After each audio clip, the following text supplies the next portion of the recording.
പണ്ട് പണ്ടൊരു കാട്ടിൽ ഒരു ദുഷ്ടനായ കുറുക്കൻ ഉണ്ടായിരുന്നു. ആ കാട്ടിലുള്ള മുയലുകളെ വേട്ടയാടി പിടിക്കലാണ് അവന്റെ ഹോബി.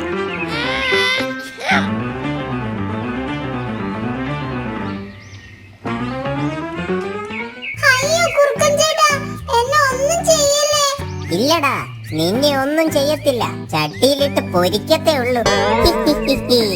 അങ്ങനെ വർഷങ്ങൾ കടന്നുപോയി. നമ്മുടെ ദുഷ്ടനായ കുറുക്കന് വയസ്സായി. പണ്ടത്തെ പോലെ മുയലുകളെ ഒന്നും ഓടിച്ചിട്ട് പിടിക്കാൻ കഴിയാതെയായി. അമ്മേ, വയ്യായേ.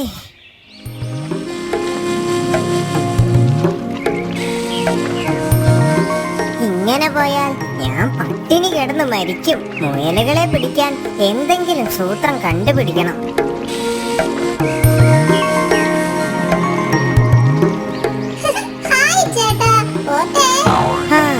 പൊക്കോ പൊക്കോ, എനിക്ക് വയ്യ. കിട്ടിപ്പോയി. അങ്ങനെ തന്നെ ചെയ്യാം.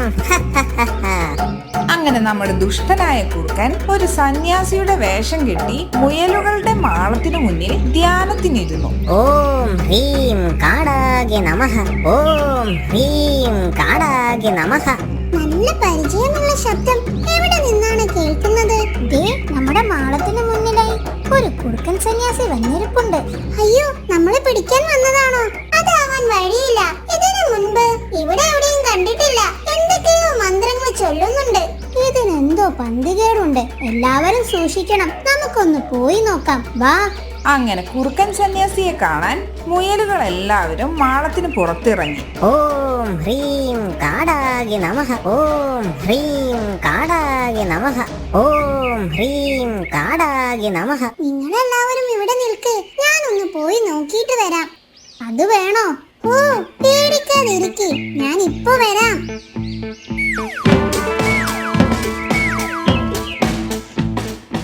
കുറുക്കൻ സന്യാസിയുടെ മുന്നിലൂടെയും പിന്നിലൂടെയും നടന്നു. ചുറ്റും നോക്കി, ഒരു കുലുക്കവുമില്ല. അത് ശരിക്കും എന്തോ ദിവ്യശക്തിയുള്ള സന്യാസിയാണെന്നാ തോന്നുന്നേ. ഞാനും അത് ശ്രദ്ധിച്ചു. അത് ശരിക്കും സന്യാസി തന്നെയാണ്. അല്ലെങ്കിൽ ഇപ്പോൾ അവൻ നമ്മളെ പിടിക്കാൻ നോക്കേണ്ടതല്ലേ? എന്നാ നമുക്ക് എല്ലാവർക്കും പോയി സന്യാസിയെ ഒന്ന് കണ്ടിട്ട് വരാം, വാ. അങ്ങനെ എല്ലാവരും കൂടി കുറുക്കൻ സന്യാസിയുടെ അടുത്തേക്ക് പോയി. ഓം ഹ്രീം കാടാകെ നമഃ, ഓം ഹ്രീം കാടാകെ നമഃ. എല്ലാവരും വന്നോ? നിങ്ങളെ കാത്തിരിക്കുകയായിരുന്നു ഞാൻ. ആരാണ്? ഇതിനു മുന്നേ ഈ കാട്ടിലൊന്നും കണ്ടിട്ടില്ലല്ലോ.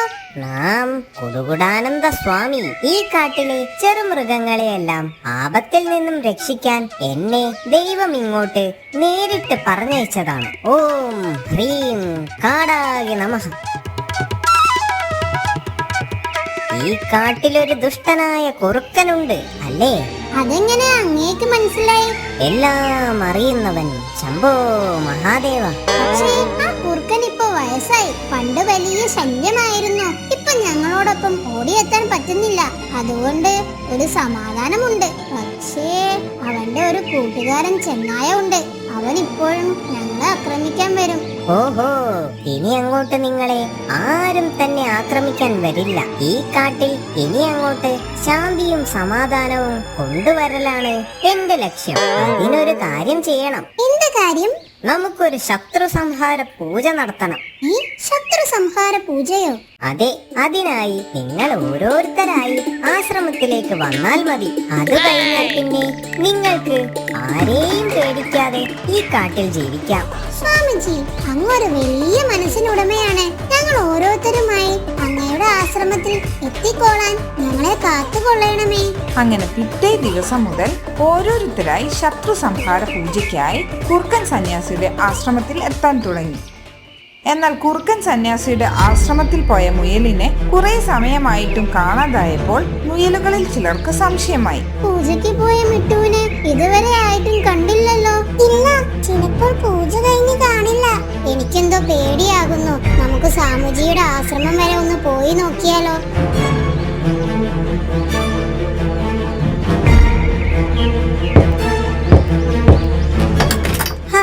അല്ല, എന്താ എല്ലാവരും കൂടി? സ്വാമിജി, പൂജയ്ക്ക് വന്ന വിട്ടുപോയാൽ ഇതുവരെയും വീട്ടിലെത്തിയിട്ടില്ല. ആ, അതൊക്കെ വന്നോളും. പൂജ കഴിഞ്ഞിട്ടില്ല, കഴിഞ്ഞിട്ട് പറഞ്ഞയക്കാം.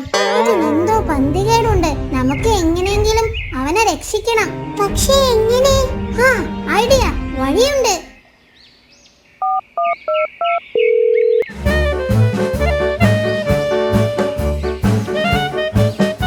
അങ്ങനെ മുയലുകളുടെ കൂട്ടുകാരനായ എലി കുറുക്കന്റെ ആശ്രമത്തിലേക്ക് ഒരു തുരങ്കമുണ്ടാക്കി. അതിലൂടെ അവ ആശ്രമത്തിന്റെ ഉള്ളിലേക്ക് കടന്നു. അവിടെ എത്തിയപ്പോൾ മുയലുകൾ കണ്ടത് കെട്ടിയിട്ട തങ്ങളുടെ കൂട്ടുകാരനെയാണ്. നിങ്ങൾ വേഗം തന്നെ തുരങ്കമായി രക്ഷപ്പെട്ടോളൂ. എനിക്ക് ഇവിടെ കുറച്ച് പണിയുണ്ട്. എല്ലാം തീർത്ത് വേഗം വന്നേക്കണേ. എലി തന്റെ കയ്യിൽ കരുതിയ കരിമരുന്ന് വിതറി തുരങ്കത്തിന് പുറത്തേക്ക് നടന്നു. തുരങ്കത്തിന് പുറത്തെത്തിയതും എലി കരിമരുന്നിന് തീ കൊടുത്തു. തീ തുരങ്കത്തിന് ഉള്ളിലൂടെ പോയി ആശ്രമത്തിന് തീ പിടിച്ചു. വാലിൽ തീ പിടിച്ച കുറുക്കൻ ഓടി രക്ഷപ്പെട്ടു. പിന്നീട് ആ കുറുക്കനെ ആരും കണ്ടിട്ടില്ല.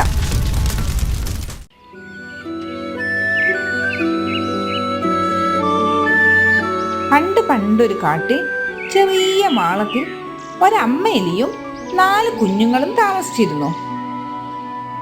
എന്നാൽ ആ 4 കുഞ്ഞുങ്ങളിൽ ഒരു എലി മാത്രം നീല നിറമായിരുന്നു. അവൾ ബാക്കി കുഞ്ഞുങ്ങളിൽ നിന്നും വളരെ വ്യത്യസ്തയായിരുന്നു. അവൾ എപ്പോഴും അമ്മയെ സഹായിച്ച് വീട്ടുജോലികളെല്ലാം നോക്കി മിടുക്കിയായി വളർന്നു. രണ്ടാമത്തെ എലിക്കുഞ്ഞ് ഒരു സംസാരപ്രിയനായിരുന്നു. അമ്മയെ സഹായിക്കേണ്ടതിന് പകരം ഒഴിവ് സമയങ്ങളിൽ ഒരു മരത്തിന് താഴെ കൂട്ടുകാരുമൊത്ത് സംസാരിച്ചിരിക്കലാണ് അവന്റെ ഹോബി. മൂന്നാമത്തെ എലി ഒരു സൗന്ദര്യ സ്നേഹിയായിരുന്നു. അമ്മയെ സഹായിക്കേണ്ടതിന് പകരം ഒഴിവു സമയങ്ങളിൽ കണ്ണാടിയുടെ മുന്നിൽ വന്ന് നിന്ന് മേക്കപ്പ് ഇടലാണ് അവളുടെ ഹോബി. നാലാമനാകട്ടെ ഏതു നേരവും ഉറക്കമാണ്. ഒരു ദിവസം അവളുടെ കൂടെ ഒന്ന് പുറത്തുപോയി പഴങ്ങൾ പറിച്ചു വന്നേ. എനിക്ക് കാലിന് നല്ല സുഖമില്ല. അവളെ ഒറ്റയ്ക്ക് പറഞ്ഞയക്കണ്ട. എന്നിട്ട് ഉറക്കം വന്നിട്ട് വയ്യ, നല്ല ക്ഷീണം. അവളോട് പിന്നെ പോകാമെന്ന് പറ. ഇത് കേട്ട അമ്മ എലിക്ക് സങ്കടമായി. അമ്മ നേരെ കണ്ണാടിയിൽ നോക്കി മുടി ചീകുന്ന മൂന്നാമത്തെ എലിയുടെ അടുത്തേക്ക് പോയി. മോനെ, ഒന്ന് അവളുടെ കൂടെ പുറത്തു പോയി പഴങ്ങൾ പറിച്ചു വന്നേ. എനിക്ക് കാലിന് നല്ല സുഖമില്ല. അവളെ ഒറ്റയ്ക്ക് പറഞ്ഞയക്കണ്ടല്ലോ, ഒന്ന് കൂട്ടിന് പോയേ. ഞാനൊരു പണിയെടുക്കുന്നത് കണ്ടില്ലേ അമ്മേ? അവള് ചെറിയ കുട്ടിയൊന്നുമല്ലല്ലോ. ഇത്രയും കാലം അമ്മ കൂട്ടുപോയില്ലേ, ഇനി അവൾ ഒറ്റയ്ക്ക് പോട്ടെ. അങ്ങനെയല്ലേ പഠിക്കുക? ഇത് കേട്ട അമ്മ രണ്ടാമത്തെ എലിയുടെ അടുത്തും പോയി കാര്യങ്ങൾ പറഞ്ഞു. രണ്ടാമത്തെ എലിയും കൂട്ടുപോകാൻ പറ്റില്ല എന്ന് പറഞ്ഞു. അങ്ങനെ പതിവ് പോലെ നീല എലിയും അമ്മയും കൂടി പഴങ്ങൾ പറിക്കാൻ പുറത്തിറങ്ങി. അവർ എല്ലാവർക്കും വേണ്ടിയുള്ള പഴങ്ങൾ പറിച്ചു.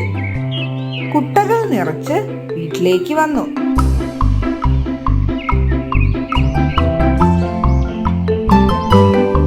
പഴങ്ങളുടെ മണം വന്നതോടെ എല്ലാവരും ഒരുമിച്ച് വന്ന് പഴങ്ങൾ കഴിക്കാൻ തുടങ്ങി. അങ്ങനെ ദിവസങ്ങൾ കടന്നുപോയി. എല്ലാ ദിവസവും നീലയും അമ്മയും പുറത്തുപോയി കഷ്ടപ്പെട്ട് പഴങ്ങൾ ശേഖരിച്ചു കൊണ്ടുവരും. മറ്റു 3 എലികളും അതൊക്കെ വന്ന് കഴിച്ചു തീർക്കും. ദിവസങ്ങൾ കഴിഞ്ഞിട്ടും മറ്റു 3 എലികളുടെയും സ്വഭാവത്തിലും ഒരു മാറ്റവും കാണാത്ത എലിയമ്മ സങ്കടത്തിലായി. അമ്മ ഇങ്ങനെ സങ്കടപ്പെട്ടിട്ട് ഒരു കാര്യവുമില്ല. അവർ മാറാനൊന്നും പോകുന്നില്ല. നമുക്ക് നന്നായി ആലോചിച്ചൊരു തീരുമാനമെടുക്കാം. അതെ മോളെ, നീ പറഞ്ഞത് ശരിയാണ്. പക്ഷെ നമുക്ക് എങ്ങനെ അവരെ മാറ്റാൻ പറ്റും? എനിക്കൊരു ഐഡിയ തോന്നുന്നു. നീല എലി അവൾക്ക് കിട്ടിയ ഐഡിയ അമ്മയോട് പറഞ്ഞു. നമുക്കൊന്ന് അങ്ങനെ ചെയ്തു നോക്കാം. അങ്ങനെ നീല എലി പറഞ്ഞു കൊടുത്ത ഐഡിയ പോലെ 3 ദിവസം അടുപ്പിച്ച് പഴങ്ങളൊന്നും തന്നെ ഇല്ലാതെ വീട്ടിലേക്ക് വന്നു. അതുകൊണ്ട് തന്നെ മറ്റു 3 എലികൾ ആഹാരമൊന്നും കിട്ടാതെ വിശന്നിരിക്കാൻ തുടങ്ങി. വല്ലാത്ത ക്ഷീണം, ഞാനൊന്ന് പോയി കിടക്കട്ടെ. സംസാരപ്രിയനായിരുന്ന നമ്മുടെ രണ്ടാമത്തെ എലി ഭക്ഷണം കഴിക്കാതെ ആയപ്പോൾ ആരോടും സംസാരിക്കാൻ പറ്റാതെയായി. സൗന്ദര്യസ്നേഹിയായിരുന്ന മൂന്നാമത്തെ എലിയും ഭക്ഷണം കഴിക്കാതെ ആയപ്പോൾ സൗന്ദര്യം നോക്കാൻ ഒരു മൂടില്ലാതെയായി. ഏതു നേരവും ഉറങ്ങിയിരുന്ന നാലാമനാകട്ടെ ഭക്ഷണം കഴിക്കാതെ ആയപ്പോൾ ഉറക്കം നഷ്ടപ്പെട്ടു. അങ്ങനെ മൂന്നാമത്തെ ദിവസം 3 പേർക്കും വിശപ്പ് കൊണ്ട് ഉറങ്ങാൻ പോലും പറ്റാതെയായി. അവർ അമ്മ ആഹാരവുമായി വരുന്നത് കാത്തിരുന്നു. അമ്മ വരുന്നത് കണ്ട 3 പേരും അവരുടെ അടുത്തേക്ക് ചെന്നു. അമ്മേ, അമ്മ ഇന്നും ഒന്നും കൊണ്ടുവന്നില്ലേ? ഈ വയ്യാത്ത ഞാനും നിങ്ങളുടെ മൂത്ത സഹോദരിയെ ഇവളും കൂടി പോയാൽ എല്ലാവർക്കുമുള്ള ആഹാരം കൊണ്ടുവരാൻ പാടാണ്. അത് ഞാൻ നിങ്ങളോട് പറഞ്ഞതുമല്ലേ. നിങ്ങൾ 3 പേരും കൂടി വന്നാൽ പണികൾ കുറച്ചുകൂടി എളുപ്പമാകും. അതുകൊണ്ട് നാളെ മുതൽ നിങ്ങളും ഞങ്ങളോടൊപ്പം വരും. എന്താ, റെഡിയല്ലേ? തീർച്ചയായും. നല്ല കുട്ടികൾ. ഇതും പറഞ്ഞ അമ്മ എല്ലാവർക്കും ഓരോ ആപ്പിൾ വീതം കൊടുത്തു. അങ്ങനെ പിറ്റേ ദിവസം മുതൽ എല്ലാവരും ഒരുമിച്ച് ഭക്ഷണം ശേഖരിക്കാൻ പോയി തുടങ്ങി. അങ്ങനെ അവർ അവരുടെ മടിയെല്ലാം മാറ്റിവെച്ച് തങ്ങൾക്കുള്ള ഭക്ഷണം ശേഖരിച്ചു. അമ്മയ്ക്ക് സന്തോഷമായി. ഇനി മുതൽ തന്റെ സഹോദരങ്ങളുടെ കൂടെ ഒരുമിച്ച് പണിയെടുക്കുകയും സമയം ചിലവഴിക്കുകയും കളിക്കുകയും എല്ലാം ചെയ്യാമല്ലോ എന്നോർത്ത് നമ്മുടെ നീലയിരിക്കും സന്തോഷമായി. നിങ്ങൾ കഠിനാധ്വാനം ചെയ്തു തുടങ്ങുമ്പോൾ നല്ല കാര്യങ്ങളും സംഭവിച്ചു തുടങ്ങും.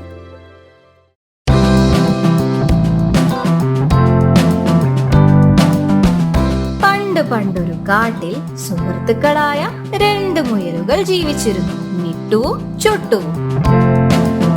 പെട്ടെന്നാണ് എന്തോ ഒരു തിളക്കം അവരുടെ ശ്രദ്ധയിൽപ്പെട്ടത്. എന്താണിത് തിളങ്ങുന്നത്? എവിടെ?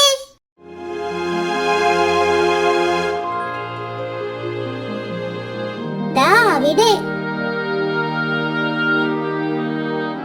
ഹായ്, നല്ല രസമുണ്ടല്ലോ കേൾക്കാനും. ഇതേതോ നാട്ടാനയുടെ കയറ്റിൽ നിന്ന് വീണു പോയതാണെന്ന് തോന്നുന്നു. അത് നമുക്ക് വേണ്ട, അതവിടെ തന്നെ വെച്ചേക്ക്. അയ്യടാ, നിനക്ക് വേണ്ടെങ്കിൽ വേണ്ട, എനിക്കിത് വേണം. ഞാനും ഇത് നാട്ടാനകളെ പോലെ കയറ്റിൽ കെട്ടി നടക്കും. പറയുന്നത് കേൾക്ക്, അതവിടെ തന്നെ വെച്ചേക്ക്. ഞാനിത് എവിടെയും വെക്കില്ല, എനിക്കിത് വേണം. അത് കയ്യിൽ വെച്ചാൽ അപകടമാണ്. ഒരു അപകടവും ഉണ്ടാവില്ല. ഉണ്ടാവാതെ ഞാൻ നോക്കിക്കോളാം. ഞാൻ പറയാനുള്ളത് പറഞ്ഞു. ഇനിയെല്ലാം നിന്റെ ഇഷ്ടം. എന്തായാലും ഇതും പിടിച്ച് എന്റെ കൂടെ നടക്കണ്ട, ഞാൻ പോവുക. ഇതും പറഞ്ഞ് മിട്ടുമുയൽ നടന്നുപോയി. അവൻ പോണേ പോട്ടെ. ഈ മണി ബാക്കി കൂട്ടുകാർക്ക് എല്ലാവർക്കും ഇപ്പോൾ തന്നെ കാണിച്ചു കൊടുക്കണം.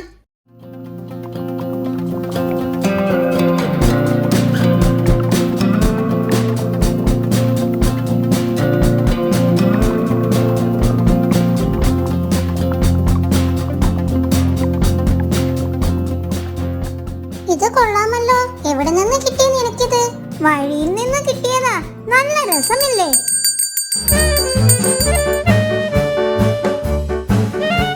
ഈ മണി കയ്യിൽ വെക്കുന്നത് അപകടമാണ്. എന്ത് അപകടം? ഒരു അപകടവും ഉണ്ടാവില്ല. വെറുതെ പേടിക്കാതെ മുത്തശ്ശ. ഞാൻ ഇത് കയത്തിൽ കെട്ടി നടക്കാൻ പോവുക. ഇതും പറഞ്ഞ് ചൊട്ടുമുയൽ ദേഷ്യം പിടിച്ച് അവിടെ നിന്നും കഴുത്തിൽ കെട്ടിയ മണിയുമായി നടന്നുപോയി.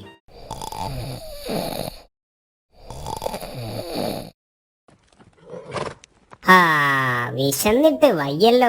ഒരു എലിയെ പോലും കാണാനില്ലല്ലോ. അപ്പോഴാണ് അതുവഴി മിട്ടുമുയൽ നടന്നു വന്നത്. കുറുക്കനെ കണ്ടതും മിട്ടുമുയൽ ഓടി രക്ഷപ്പെട്ടു. എന്നെ കാണുമ്പോൾ തന്നെ ഓടിക്കളയും. പിന്നെ എങ്ങനെ എന്റെ വിശപ്പ് മാറിക്കിട്ടും? പാവം ഞാൻ. അപ്പോഴതാ അതുവഴി കഴുത്തിൽ കെട്ടിയ മണിയുമായി ചുട്ടുമുയൽ നടന്നു വന്നു. മുയലിനെ കണ്ടതും കുറുക്കൻ മരത്തിന്റെ പിറകിൽ ഒളിച്ചു. ആപത്ത് വരുമ്പോഴും അവർക്കാർക്കും ഇതുപോലത്തെ മണി കിട്ടിയില്ലല്ലോ. അതിന്റെ അസൂയായിരിക്കും. ഇത് കയത്തിൽ കെട്ടി ഇങ്ങനെ നടക്കാൻ തന്നെ എന്തൊരു ഗമയാ. അതെ, ഒരാന നടക്കുന്ന പോലെ തന്നെ ഉണ്ട്. ഞാനും അത് പറയാനിരിക്കുകയായിരുന്നു. ഞാൻ നിന്നെ പിടിക്കാനിരിക്കുവായിരുന്നു. എന്റെ അമ്മച്ചിയെ, എന്നെ കൊല്ലാൻ വരുന്നേ.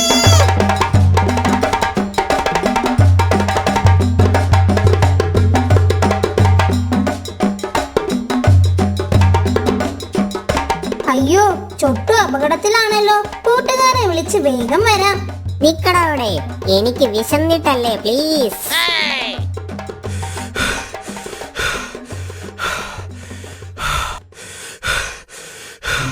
ഛേ, അവനെ കാണുന്നില്ലല്ലോ.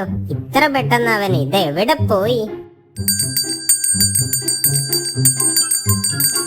ഹഹഹ, കഴുത്തിൽ മണിയുള്ളത് ഭാഗ്യം. അവൻ ആ കുറ്റിക്കാട്ടിൽ തന്നെ ഉണ്ട്. ഹിഹിഹി, ചാക്കിട്ട് തന്നെ പിടിക്കാം. അപ്പോൾ ഓടാൻ കഴിയില്ലല്ലോ.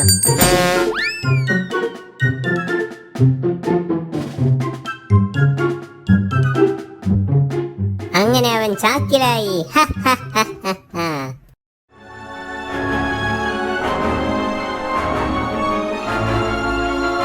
നമ്മുടെ ചൊട്ടുമുയലിനെ ആ കള്ളക്കുറുക്കൻ പിടിച്ച് ചാക്കിലാക്കി. അവനോട് ഞാൻ പറഞ്ഞതാണ് അത് കഴുത്തിലിട്ട് നടക്കരുതെന്ന്. ഞാനും പറഞ്ഞതാണ്. ഇനി അതൊന്നും പറഞ്ഞിട്ട് കാര്യമില്ല. നിങ്ങളെല്ലാവരും എന്റെ കൂടെ വരൂ. നമുക്ക് അവനെ എങ്ങനെയെങ്കിലും രക്ഷിക്കണം.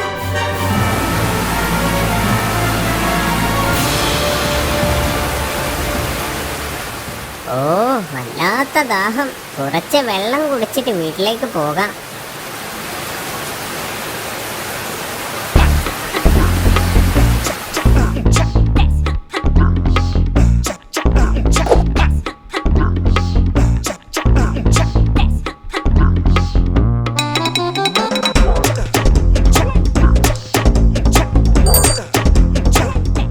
ഇനിയെങ്കിലും മുതിർന്നവർ പറയുന്നത് കേൾക്ക്. സോറി മുത്തശ്ശ, എനിക്കെന്റെ തെറ്റ് മനസ്സിലായി. ഇനി ഞാൻ ഒരിക്കലും അനുസരണക്കേട് കാണിക്കില്ല.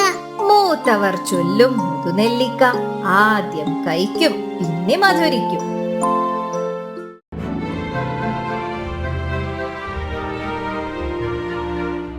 പണ്ടൊരു കാട്ടിൽ സുന്ദരിയായ മുയൽ താമസിച്ചിരുന്നു. അവൾ ഭംഗിയുള്ള ഒരു ചുവപ്പ് തൊപ്പി എപ്പോഴും ധരിക്കുമായിരുന്നു. അതുകൊണ്ട് തന്നെ അവളെ എല്ലാവരും കുസൃതിക്കുട്ടി, ചുവന്ന സുന്ദരി എന്ന് വിളിച്ചു.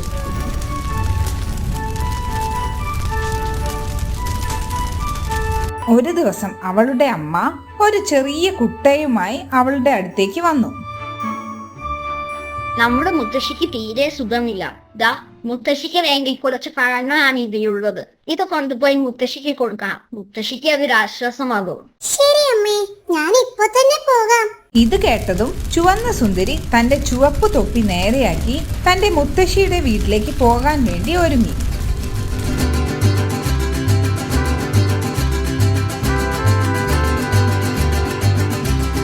അപ്പോഴാണ് അതുവഴി ഒരു ആന നടന്നു വന്നത്. അല്ല, എങ്ങോട്ടാണ് ഒറ്റയ്ക്ക് ഈ നേരത്തൊരു യാത്ര? മുത്തശ്ശിക്ക് തീരെ സുഖമില്ല. അമ്മ പറഞ്ഞിട്ട് മുത്തശ്ശിയെ കാണാൻ പോവുകയാ. കൂട്ടിന് വേറെ ആരെങ്കിലും വിളിച്ചുകൂടായിരുന്നോ? അത് കുഴപ്പമില്ല, ഇവിടെ അടുത്തല്ലേ. എന്തായാലും സൂക്ഷിച്ചു പോണേ. ഞാൻ കുറച്ചു കഴിഞ്ഞാൽ അതുവഴിയാണ് വരിക. തിരിച്ചു വരുമ്പോൾ നമുക്ക് ഒരുമിച്ച് വരാം. എന്താ? ഓക്കേ. ഇതും പറഞ്ഞ് അവർ രണ്ടുപേരും പിരിഞ്ഞു. അങ്ങനെ അവൾ വീണ്ടും കാട്ടിലൂടെ പോകുന്ന സമയത്ത് ഒരു കുറുക്കൻ അവളുടെ മുന്നിൽ വന്നു നിന്നു. നമസ്കാരം. എങ്ങോട്ടേക്കാണ്? ഒറ്റയ്ക്കൊരു യാത്ര. എന്താണ് ഈ കുട്ടയിൽ? എന്റെ മുത്തശ്ശിക്ക് തീരെ വയ്യ. അമ്മ പറഞ്ഞിട്ട് മുത്തശ്ശിയെ കാണാൻ പോവുകയാ. മുത്തശ്ശിക്കുള്ള ഭക്ഷണമാണ് ഇതിലുള്ളത്. ഹഹഹ, എന്തായാലും നന്നായി. എനിക്കും നിന്റെ മുത്തശ്ശിയെ കാണണമെന്ന് വല്ലാത്തൊരാഗ്രഹം. എവിടെയാ മുത്തശ്ശിയുടെ വീട്? മഞ്ചാടിക്കുന്നിനപ്പുറമാണ്. ഓ, കുറച്ച് പോകാനുണ്ട് അല്ലേ? എനിക്കിവിടെ കുറച്ചുകൂടി ജോലിയുണ്ട്. ഞാൻ പിന്നെ വന്ന് മുത്തശ്ശിയെ കണ്ടോളാം. ഓക്കേ, എന്നാ ശരി, ഞാൻ പോട്ടെ. ബൈ. ഇതും പറഞ്ഞ് ചുവന്ന സുന്ദരി മുയൽ നടന്നു നീങ്ങി. ഹഹഹ, ഇവൾ അവിടെ എത്തുമ്പോഴേക്കും കുറുക്കു വഴിയിലൂടെ പോയി മുത്തശ്ശിയെ പിടിക്കാം. എന്നിട്ട് ഇവളെ കാത്തിരിക്കാം. ഹഹഹ.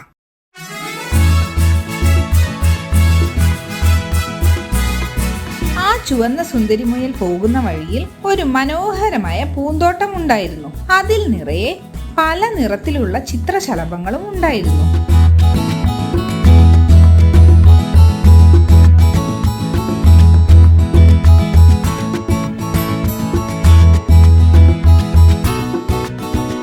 ഈ സമയം കുറുക്കൻ തന്റെ കുറുക്കു വഴികളിലൂടെ ചുവന്ന സുന്ദരി മുയൽ എത്തുന്നതിന് മുന്നേ അവൾ പറഞ്ഞു കൊടുത്ത മുത്തശ്ശിയുടെ വീടിന് മുന്നിലെത്തി. ജനൽ വഴി കുറുക്കൻ പതുക്കെ തലയിട്ട് നോക്കി.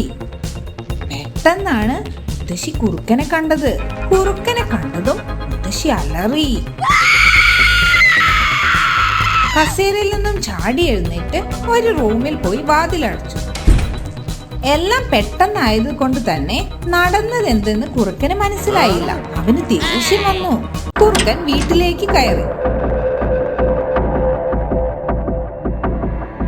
കൊള്ളാം, ഈ മുത്തശ്ശിയുടെ തലയിലിടുന്ന തുണിയും ഈ പുതപ്പും മൂടിക്കൊണ്ട് ഈ സോഫയിൽ ഞാൻ കാത്തിരിക്കാം. ആ ചുവന്ന സുന്ദരി എന്നെ അവളുടെ മുത്തശ്ശിയാണെന്ന് കരുതി എന്റെ അടുത്തേക്ക് വരും. കുറുക്കൻ അവിടെ തൂക്കിയിട്ട മുത്തശ്ശിയുടെ തലയിലിടുന്ന തുണിയും തൊപ്പിയും കൈക്കലാക്കി. അതിനുശേഷം സോഫയിൽ പുതച്ചു മൂടിക്കിടന്നു.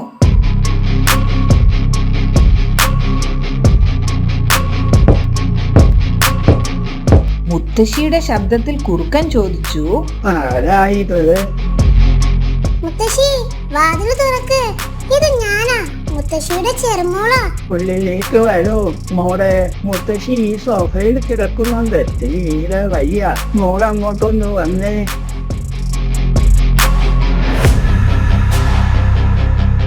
കുറുക്കൻ തന്റെ ശരീരത്തിലെ കുറെ ഭാഗങ്ങൾ ആ പുതപ്പിനുള്ളിലേക്ക് മറച്ചു പിടിച്ചു. തല തുണി കൊണ്ടും മൂടി. മുത്തശ്ശി, മുത്തശ്ശിക്ക് തീരെ വയ്യ അല്ലേ? ആ അതെ മോളെ, മോളിന്ന് അടുത്തേക്ക് വന്നേ. മുത്തശ്ശിയുടെ ചെവി എന്താ ഇങ്ങനെ?